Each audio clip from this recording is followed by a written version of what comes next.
I went through training as a Pathfinder in January of 23.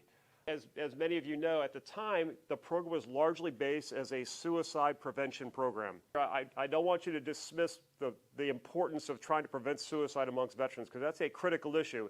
It's also an incredibly complex issue.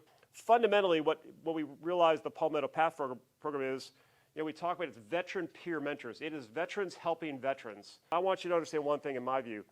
The value of a Palmetto Pathfinder is the fact that you're going to help veterans. And we're going to ask you to use the combined arms as a tool to help link veterans to resources. We're going to ask you to work within the South Carolina Veteran Coalition to reinforce that network of partners. But at the end of the day, if you're helping a veteran, you're accomplishing our purpose in the program. My hypothesis is that when the vast majority of transition service, when they leave the military, they're not broken. I mean, they leave the military for any number of reasons. They're retiring, they've did their term of service, but they're getting out, and they have goals, objectives, and aspirations. And what happens is sometimes those aspirations are met by reality. Ideally, what we'd like to do is to link them and help them work that bridge to transition from military status to veteran status. We need to purposely recruit.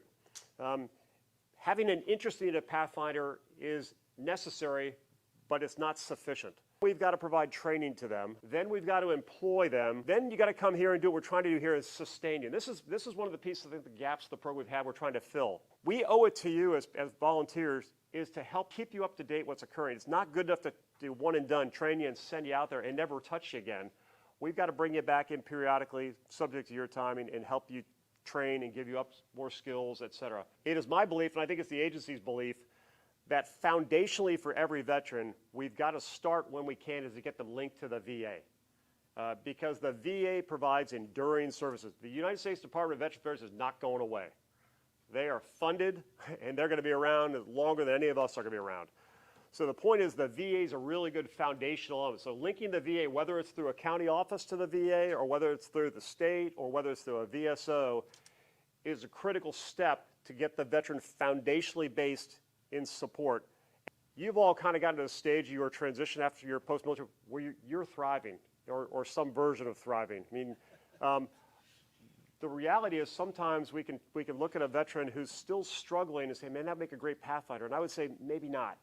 You got to reach the kind of level of transition maturity to, I think, to be an effective Pathfinder. Before you can give to others, you have to be able to kind of ground it in yourself. And so we got to be careful as we look at those who are passionate, but their passion is not channeled yet through a level of transitional maturity that needs to be reached before I think you can effectively give yourself to others